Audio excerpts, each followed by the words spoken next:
যদি তুমি এই ভিডিওটি দেখে থাকো তাহলে এটা কোনো কাকতালীয় ঘটনা নয়। মহাবিশ্বে কিছুই আকস্মিকভাবে ঘটে না। প্রতিটি তরঙ্গ, প্রতিটি ঘটনা একটি কারণেই ঘটে। যখন তোমার জীবনে একটি বড় পরিবর্তন ঘটতে থাকে তখন ঈশ্বর তোমার চারপাশে সংকেত পাঠাতে শুরু করেন।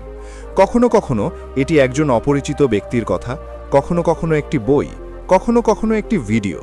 তুমি এখন যে কণ্ঠস্বর শুনতে পাচ্ছ তা সম্ভবত তোমার আত্মার আকাঙ্ক্ষার কণ্ঠস্বর। মনে রাখবেন, মহাবিশ্ব কেবল তখনই তোমাকে সংকেত দেয় যখন তুমি ভেতর থেকে পরিবর্তনের জন্য প্রস্তুত। তুমি হয়তো গত কয়েকদিন ধরে ক্লান্ত ও বিষণ্ণ বোধ করেছ, অথবা অনুভব করেছ যে কিছুই পরিবর্তন হবে না। কিন্তু ঠিক এই মুহূর্তে পরিবর্তনের বীজ বপন করা হয়। পরমহংস যোগানন্দ বলতেন যে যখন একজন ব্যক্তি ঈশ্বরের পরিকল্পনার সাথে সংযোগ স্থাপন করে তখন ঘটনাগুলি স্বয়ংক্রিয়ভাবে তাকে তার জীবনে টেনে আনে। তাই যদি তুমি এই ভিডিওটির মুখোমুখি হয়ে থাকো তাহলে বুঝতে হবে যে মহাবিশ্ব তোমার জন্য নতুন কিছু তৈরি করছে। পরবর্তী কয়েক মিনিটের জন্য চুপ থাকো, কারণ তুমি যা শুনতে যাচ্ছ তা কেবল শব্দ নয়, এটি তোমার আত্মার জন্য একটি বার্তা। তুমি কি কখনো অনুভব করেছ যে আমাদের জীবনের কিছু ঘটনা যেন কোনো অদৃশ্য হাতের দ্বারা আমাদের সামনে তুলে ধরা হয়েছে? সম্ভবত সেই কারণেই এই ভিডিওটি তোমার কাছে এসেছে। এটি কোনো কাকতালীয় ঘটনা নয়, বরং একটি বার্তা, একটি ঐশ্বরিক সংকেত যে তোমার ভেতরে কিছু জাগ্রত হতে চলেছে। যখন আত্মা রূপান্তরের জন্য প্রস্তুত হয় তখন মহাবিশ্ব তার নিজস্ব উপায়ে ডাকে। কখনো সেই কণ্ঠস্বর মানুষের আকারে আসে, কখনো অভিজ্ঞতার আকারে, কখনো কখনো একটি সহজ শব্দে লুকিয়ে থাকে। আজ সেই একই শক্তি তোমাকে এই মুহূর্তে নিয়ে এসেছে। পরমহংস যোগানন্দ বলতেন যে যখন তুমি ঈশ্বরের সন্ধান করো, ঈশ্বরও সেই মুহূর্তে তোমাকে খুঁজে বের করার জন্য বেরিয়ে পড়েন, এবং যখন এই সাক্ষাৎ ঘটে তখন জীবন বদলে যায়। এই মুহূর্তটিকে হারিয়ে যেতে দিও না। তোমার কাছে যে বার্তা এসেছে তা তোমার আত্মার উত্তর। জীবনে কিছুই দৈবক্রমে ঘটে না। প্রতিটি ঘটনা, প্রতিটি সাক্ষাৎ, প্রতিটি চিন্তা ঈশ্বরের পরিকল্পনার অংশ। যারা এটি বোঝে তারা তাদের নিজস্ব জীবনের স্থপতি হয়ে ওঠে। যোগানন্দ এমন এক যুগে জন্মগ্রহণ করেছিলেন যখন মানুষ বিশ্বাস করত যে আধ্যাত্মিকতা কেবল তপস্বীদের জন্য, কিন্তু তিনি এই মিথ ভেঙে দিয়েছিলেন। তিনি দেখিয়েছিলেন যে পারিবারিক জীবনেও যে ব্যক্তি ঈশ্বরকে স্মরণ করে সে হিমালয়ের একজন ঋষির মতোই মুক্তা হতে পারে। তার একজন যোগীর আত্মজীবনী লক্ষ লক্ষ জীবনকে অনুপ্রাণিত করেছে। এতে তিনি লিখেছেন, মানুষ তার চিন্তাভাবনার মাধ্যমে তার ভাগ্য গঠন করে। যদি চিন্তাভাবনা পবিত্র হয় তবে জীবন আলোকিত হয়। যদি চিন্তাভাবনা অন্ধকার হয় তবে ভাগ্য সেই অন্ধকারে হারিয়ে যায়। যে ব্যক্তি তার চিন্তাভাবনা নিয়ন্ত্রণ করে কেবল সেই ব্যক্তি তার ভাগ্য পরিবর্তন করতে পারে। এই ভিডিওটি শুনলে বুঝতে পারবেন যে মহাবিশ্ব আপনার ভেতরের শক্তিকে জাগ্রত করতে চায়। সম্ভবত আপনি ক্লান্ত, সম্ভবত আপনি মনে করেন যে এখন কিছুই পরিবর্তন হবে না। তবে মনে রাখবেন, প্রতিটি ক্লান্তির পিছনে জাগরণ লুকিয়ে আছে। যখন একজন ব্যক্তি সবকিছু ত্যাগ করার কথা ভাবেন তখন ভেতর থেকে একটি নতুন শক্তির জন্ম হয়। সেই একই শক্তি আজ আপনার সাথে এই বার্তাটি ভাগ করে নিচ্ছে। যোগানন্দ বলতেন, ঈশ্বর সর্বদা উত্তর দেন, কিন্তু মানুষ খুব বেশি শব্দে জড়িয়ে পড়ে। তাই প্রথমে ভেতরের নীরবতা শুনুন, কারণ সেখান থেকেই পরিবর্তন শুরু হয়। যদি আপনি এই ভিডিওটি খুঁজে পান তবে এটি কোনো কাকতালীয় ঘটনা নয়, এটি একটি লক্ষণ যে আপনার সময় এসেছে। আপনার আত্মা আপনাকে ডাকছে। এখন জাগুন, আপনার নিজের ভাগ্য লিখুন। কারণ যোগানন্দজি বলতেন, মানুষ ছোট সত্তা নয়, তারা অসীম শক্তির কেন্দ্র। পৃথিবীতে বপন করা বীজ যেমন বৃদ্ধি পায় তেমনি আপনার চিন্তাভাবনাও আপনার ভাগ্য গঠন করে। আপনি যদি ভয় এবং সন্দেহের বীজ বপন করেন তবে আপনি একই ফলাফল পাবেন, কিন্তু আপনি যদি বিশ্বাস, প্রেম এবং সাহসের বীজ বপন করেন তবে জীবন বিস্ময়ের বাগানে পরিণত হয়। পরমহংস যোগানন্দজি বলতেন যে চিন্তাভাবনাই ভাগ্যের স্রষ্টা। আপনার চিন্তাভাবনা পরিবর্তন করুন এবং আপনার পৃথিবী বদলে যাবে। যখন আত্মা জাগ্রত হতে শুরু করে তখন মহাবিশ্বের সূক্ষ্ম দরজাগুলি খুলতে শুরু করে। শক্তির পরিবর্তন হয়, সুযোগগুলি নিজেদেরকে উপস্থাপন করে। তোমার জীবনের গতিপথ ধীরে ধীরে দেবত্বের দিকে মোড় নিচ্ছে। আগামী কয়েকদিন কেবল তোমার জন্য সময় নয়, বরং একটি আহ্বান। এটি একটি লক্ষণ যে তোমার ভেতরের আলো তীব্র হতে চলেছে। মহাবিশ্ব তার বাহ্যিক পরিস্থিতি তখনই পরিবর্তন করে যখন একজন ব্যক্তি ভেতর থেকে প্রস্তুত থাকে। অতএব মনোযোগ দিন যে এই পরিবর্তন ভেতর থেকে শুরু হয়। যোগানন্দজি শিখিয়েছিলেন যে বাহ্যিক সাফল্য অর্জনের আগে মনকে শান্ত করতে শিখুন, কারণ অস্থিরতা মনের একটি রোগ এবং শান্তি হল আত্মার ঔষধ। প্রতিদিন কয়েক মুহূর্ত চোখ বন্ধ করুন, গভীরভাবে শ্বাস নিন এবং আপনার ভিতরের নীরবতা শুনুন, যেখানে ঈশ্বর বাস করেন। যখন মন শান্ত থাকে তখন জীবনের পথও পরিষ্কার হয়ে যায়। এই অভ্যন্তরীণ শান্তি আপনার ভাগ্যের প্রথম দরজা খুলে দেয়। দ্বিতীয় দরজা হল কৃতজ্ঞতা। যোগানন্দজি বলতেন, কৃতজ্ঞতার হৃদয়কে ঐশ্বরিকতার দিকে উন্নীত করে।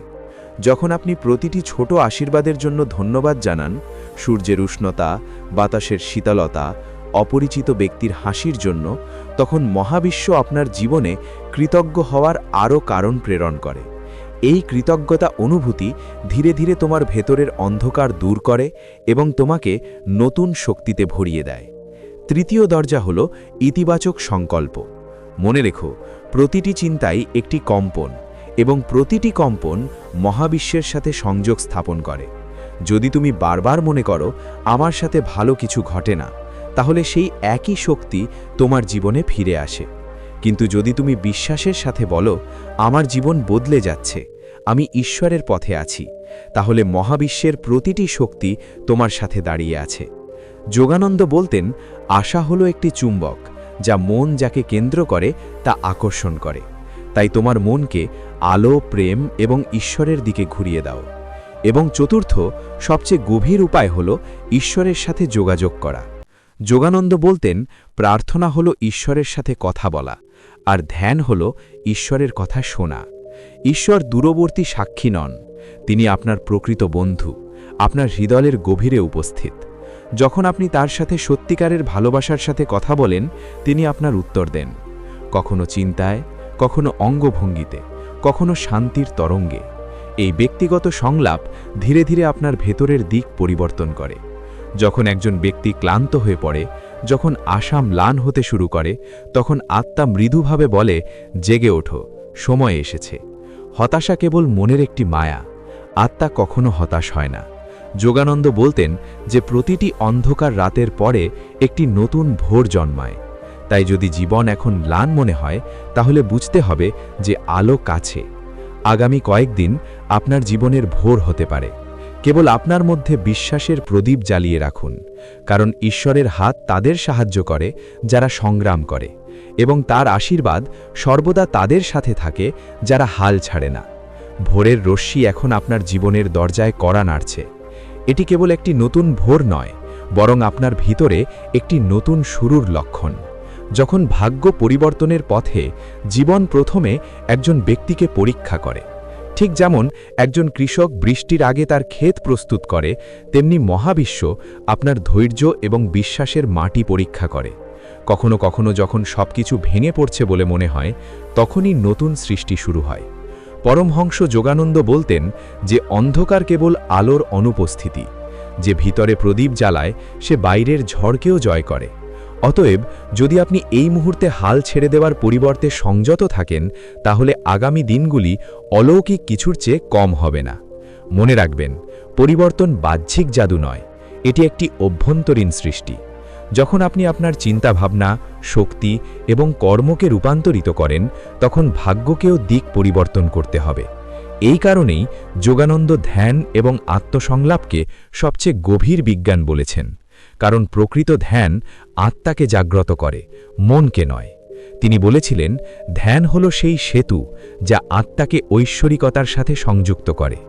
যখন আপনি ধ্যানে প্রবেশ করেন, তখন মহাবিশ্বের তরঙ্গ আপনার ভিতরে প্রবাহিত হতে শুরু করে। এটি কেবল আপনার চোখ বন্ধ করা নয়, এটি আপনার ভিতরের চেতনাকে স্বীকৃতি দেওয়া, যা সৃষ্টির প্রতিটি নিঃশ্বাসে স্পন্দিত হয়। যখন এই সংযোগটি জীবন্ত হয়ে ওঠে, তখন জীবনের প্রতিটি ভয় ম্লান হতে শুরু করে এবং আপনি এই অনুভূতি জাগ্রত করেন যে আমি একা নই, ঈশ্বর আমার মধ্যেই আছেন। ধ্যান হলো সেই মুহূর্ত যখন ভাগ্যের কথা লেখা হয়। এগুলো ম্লান হতে শুরু করে এবং আত্মা তার ভবিষ্যৎ নিজেই লিখতে শুরু করে। এখন প্রশ্ন হল, এই 2 দিনে কি করা উচিত? যোগানন্দ বলেছিলেন যে একজন ব্যক্তি পূর্ণ বিশ্বাসের সাথে যা বিশ্বাস করে তা হয়ে ওঠে। অতএব প্রথম সমাধান হল আপনার চিন্তাভাবনা আলোকিত করা। এমনকি যদি পরিস্থিতি কঠিন হয়, মানুষ বুঝতে না পারে, অথবা পথ অন্ধকার বলে মনে হয়, তবুও আপনার মনে এই কথাটি বারবার বলতে থাকুন, সব কিছু আমার ভালোর জন্যই ঘটছে, মহাবিশ্ব আমার সাথে আছে। এই উক্তিগুলি ধীরে ধীরে আপনার ভাগ্য গঠন করতে শুরু করবে। দ্বিতীয় সমাধান হল নীরবতা। যখন আপনি কিছুক্ষণ নীরব থাকেন, তখন ভিতর থেকে একটি সঙ্গীত প্রতিধ্বনিত হতে শুরু করে। এই সঙ্গীত কেবল বাহ্যিক নয়, এটি আপনার আত্মার আহ্বান। সেই কণ্ঠে দিক নির্দেশনা লুকিয়ে আছে। যোগানন্দ বলতেন, ঈশ্বর নীরবে কথা বলেন এবং যারা শুনতে জানে তারা পথ খুঁজে পায়। তৃতীয় সমাধান হল সেবা। যখন আপনি অন্য কারো জীবনে আলো আনেন, তখন আপনি সত্যিই সূর্যকে আপনার নিজের মধ্যে আমন্ত্রণ জানান। সেবা কেবল অর্থের বিষয় নয়, এটি প্রেমের বিষয়। এটি একটি হাসি, একটি দয়া, একটি সত্য শব্দের বিষয়। যখন তুমি অন্যদের জন্য মঙ্গলের বীজ বপন করো, তখন মহাবিশ্ব তোমাকে সেই আশীর্বাদগুলো বহুবার ফিরিয়ে দেয়। আর চতুর্থ উপায় হল প্রার্থনা। কিন্তু এই প্রার্থনা কেবল কথার মতো হওয়া উচিত নয়।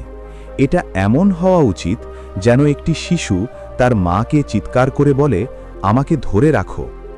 ঈশ্বর খুব বেশি দূরে নন, তিনি তোমার খুব কাছে, তোমার নিঃশ্বাসে, তোমার প্রতিটি হৃৎস্পন্দনে। তার সাথে তোমার প্রিয় বন্ধুর সাথে যেমন কথা বলো, আমাকে পথ দেখাও, আমাকে শক্তি দাও, তোমার আলোয় বাঁচতে শেখাও। যখন এই সংযোগ সত্য হয়, তখন ভিতর থেকে উত্তর আসতে শুরু করে, কখনো অনুভূতির আকারে, কখনো চিহ্নের আকারে, কখনো কখনো ব্যক্তির আকারে। এই মুহূর্তটি যখন আত্মা বলে, এখন আমি প্রস্তুত, এখন আমার সময় এসেছে। কখনো কখনো জীবন তোমার দোরগোড়ায় একটি নীরব সকাল পাঠায়, যা সাধারণ নয়। এটি একটি লক্ষণ যে ভিতর থেকে কিছু পরিবর্তন হতে চলেছে। পরমহংস যোগানন্দ বলতেন যে প্রতিটি পরিবর্তন প্রথমে ভেতরের মন্দিরে জন্মগ্রহণ করে, তারপর বাইরের জগৎ তা প্রতিফলিত করে। যখন আত্মা জাগ্রত হতে শুরু করে, তখন ঈশ্বর তার পথে বিস্ময়কর কাকতালীয় ঘটনা পাঠান, এবং সম্ভবত সেই কারণেই আজ এই বার্তা আপনার কাছে পৌঁছেছে। মনে রাখবেন, যখন জীবন আপনাকে পরীক্ষা করে, তখন এটি কোনো শাস্তি নয়, বরং একটি আমন্ত্রণ। সোনা পরীক্ষা করার জন্য আগুন যেমন প্রয়োজন, তেমনি আত্মাকে পরিশুদ্ধ করার জন্য অসুবিধা প্রয়োজন। যোগানন্দ বলতেন, পরীক্ষা আপনাকে ধ্বংস করতে আসে না, বরং আপনার লুকানো শক্তিগুলিকে জাগ্রত করতে আসে। এর অর্থ হল, প্রতিটি পরীক্ষা আপনার ভিতরের সুপ্ত শক্তিকে জাগ্রত করার জন্য এসেছে। এই দুটি দিন অথবা এই কয়েকটি মুহূর্ত ভিতরে পরিমক্ক হওয়া একটি রূপান্তরের প্রতীক। এই সময়টি যখন মহাবিশ্ব বলছে, এখন আপনি প্রস্তুত, এখন আপনার শান্তি এবং সাহস আছে, যা অলৌকিক ঘটনাগুলিকে বাস্তবে রূপান্তরিত করতে পারে। যখন আপনি ধ্যানে বসেন এবং ভিতরে যান, তখন আপনি এমন একটি শব্দ শুনতে পান যা অন্য কারো নয়, বরং আপনার নিজের আত্মার। সেই কণ্ঠস্বর হল ঈশ্বরের ভাষা। যোগানন্দ বলতেন, সম্পূর্ণরূপে সক্রিয় থাকুন এবং সক্রিয়ভাবে ডাকুন। যখন মন শান্ত থাকে এবং সাক্ষীর মতো মনোভাব নিয়ে কাজ করা হয়, তখন মহাবিশ্ব আপনার সাথে কাজ করতে শুরু করে। ভয় সবসময় বাইরের জিনিস থেকে আসে না, এটা ভিতরের কল্পনা থেকে উদ্ভূত হয়। কিন্তু যখন আত্মা শক্তিশালী হয়, তখন ভয়ের অস্তিত্ব থাকে না। ঈশ্বর সাহসী আত্মাদের ভালোবাসেন। যোগানন্দ বলতেন, ব্যর্থতার ঋতু সফলতার বীজ বপনের জন্য সর্বোত্তম সময়। তাই যখন সবকিছু ভুল হতে থাকে বলে মনে হয়, তখন হাসুন, কারণ সেই মুহূর্তটি আপনার ভাগ্যের পরিবর্তন ঘটার মুহূর্ত। বিশ্বাস হল ঐশ্বরিক সুতো যা আত্মাকে পরমেশ্বরের সাথে সংযুক্ত করে। কিন্তু প্রকৃত বিশ্বাস কেবল ঈশ্বরের উপর নয়, বরং আপনার ভিতরের সেই ঐশ্বরিক অংশেও, যা চিরকাল জীবিত। ভাবুন, আপনি কতবার পড়ে গেছেন এবং আবার জেগে ওঠার শক্তি পেয়েছেন? কে আপনাকে সেই শক্তি দিয়েছে? সেই একই পরম চেতনা যা প্রতি মুহূর্তে আপনার নিঃশ্বাসে প্রবাহিত হয়। যখন আপনি সেই শক্তিতে বিশ্বাস করেন, তখন মহাবিশ্ব আপনার পক্ষে নিজেকে ঝুঁকিয়ে ফেলে। যোগানন্দ বলতেন, ঈশ্বরের প্রতি বিশ্বাস যে কোনো অলৌকিক ঘটনা ঘটাতে পারে, আইনের বিরুদ্ধে যাওয়া ছাড়া। এর অর্থ হল, যখন আপনার বিশ্বাস সত্য এবং নীতির সাথে সামঞ্জস্যপূর্ণ হয়, তখন মহাবিশ্ব আপনাকে থামাতে পারে না। এই বিশ্বাস আপনার কর্মকে আশীর্বাদে রূপান্তরিত করে। তাই এই আগামী দিনগুলিতে নিজের ভিতরে তাকান। নেমে এসো, নীরবে যাও, প্রার্থনা করো, কিন্তু কথা দিয়ে নয়, হৃদয় থেকে। ঈশ্বরের সাথে এমনভাবে যোগাযোগ করো যেমন একটি শিশু তার মায়ের সাথে কথা বলে। বলো, প্রভু, আমাকে সাহস দাও, আমাকে শান্তি দাও এবং আমাকে সঠিক পথে পরিচালিত করো। আর তুমি দেখতে পাবে যে মহাবিশ্ব সেই পথগুলো খুলে দিতে শুরু করেছে যা এখন পর্যন্ত তোমার কাছে বন্ধ মনে হচ্ছিল। কারণ সত্যিকারের অলৌকিক ঘটনা ঘটে যখন তুমি নিজেকে চিনতে পারো, যখন তুমি বুঝতে পারো যে তুমি একটি আত্মা, একটি সীমিত দেহ নয়। যোগানন্দ বলতেন, আত্মার সুখের রহস্য আত্মপ্রসারণের মধ্যে নিহিত। অর্থাৎ যখন তোমার ভালোবাসা, তোমার চেতনা এবং তোমার বিশ্বাস প্রসারিত হতে শুরু করে, তখন তোমার সমগ্র জীবন একটি ঐশ্বরিক সঙ্গীতে রূপান্তরিত হয়। মনে রেখো, জীবনে এমন কিছু মুহূর্ত আছে যা কেবল সময় নয়, তারা আত্মার মোড় ঘুরিয়ে দেয় এবং পরের 2 দিন তোমার জীবনে সেই মোড় ঘুরিয়ে দেওয়ার দ্বার প্রান্ত। পরমহংস যোগানন্দ বলতেন, প্রতিটি আগামীকাল তোমার আজকের চিন্তাভাবনা দ্বারা গঠিত হয়। অর্থাৎ যদি তুমি এই দিনগুলোতে তোমার চিন্তাভাবনাকে দেবত্বে নিমজ্জিত করো, তোমার কর্মকে সত্যের দিকে সারিবদ্ধ করো এবং তোমার বিশ্বাসকে স্থির রাখো, তাহলে ভাগ্য তোমার সামনে মাথা নত করবে। এই মুহূর্তটি সেই মুহূর্ত যখন মহাবিশ্ব তোমার শক্তি পড়ছে এবং পরবর্তী অধ্যায়টি কি হবে তা নির্ধারণ করছে। পরিবর্তন কখনো বাইরে থেকে আসে না, এর জন্ম হয় ভেতরের নীরবতায়। যখন তুমি আত্মার সঙ্গীত শোনো, তখন তুমি বুঝতে পারো যে ভাগ্য কোনো রহস্য নয়, বরং চেতনার প্রতিফলন। যোগানন্দ বলতেন, ইচ্ছা যত বেশি, শক্তির প্রবাহ তত বেশি। অর্থাৎ যখন তোমার ইচ্ছা ঈশ্বরের সাথে মিলে যায়, তখন সমগ্র মহাবিশ্ব তোমার পথ হয়ে ওঠে। এখন এক মুহূর্ত থামুন এবং ভাবুন, এই ভিডিওটি কি দৈবক্রমে তোমার জীবনে এসেছে? না, এটি একটি আহ্বান। এটি সেই চাবিকাঠি যা তোমার ভেতরে সুপ্ত থাকা শক্তিকে উন্মোচন করার জন্য এসেছে। এখনই তোমার ভেতরে থাকা শক্তিকে চিনতে পারার সময়। তোমার আত্মা অসীম, এটি সীমার বাইরে। সীমাবদ্ধতা কেবল মনের সৃষ্টি। যখন তুমি এই সত্যটি বুঝতে পারবে, তখন তুমি বুঝতে পারবে যে ভাগ্য কেবল একটি ছায়া এবং প্রকৃত আলো তোমার মধ্যেই নিহিত। যোগানন্দ বলতেন, তুমি দেহবিশিষ্ট আত্মা নও, তুমি আত্মা বিশিষ্ট দেহ। যখন এই উপলব্ধি আসবে, তখন প্রতিটি অসম্ভবই সম্ভব হয়ে উঠবে। আগামী দিনগুলি আর কেবল তারিখ নয়, এগুলি একটি নতুন যাত্রার সূচনা। এই যাত্রাটি তোমার প্রার্থনা, তোমার সাহস এবং তোমার বিশ্বাস দিয়ে লেখা হবে। এখন চোখ বন্ধ করো এবং ভেতর থেকে বলো, আমি প্রস্তুত। মহাবিশ্বের ঐশ্বরিক শক্তি তোমার চারপাশে প্রবাহিত হচ্ছে তা অনুভব করো। আলোকিত, শান্ত এবং উজ্জ্বল হতে শুরু করার মধ্যে কিছু অনুভব করো। এটি সেই মুহূর্ত যখন ভাগ্য পরিবর্তিত হয়, ধীরে ধীরে কিন্তু স্থায়ীভাবে। যোগানন্দ বলতেন, এই মুহূর্তে শান্তভাবে বেঁচে থাকো এবং তোমার সামনে সকলের সৌন্দর্য দেখো। এর অর্থ, ভালোবাসার সাথে যা আছে তা গ্রহণ করো এবং যা আসবে তা বিশ্বাস করো। এটিই প্রকৃত ভক্তি। এটিই সেই দৃষ্টিভঙ্গি যা সাধারণ মানুষকে দেবত্বে রূপান্তরিত করে। তাই এখন যখন তুমি এই বার্তা শুনছ, তখন এটিকে তোমার ভেতরে গভীরভাবে ডুবে যেতে দাও।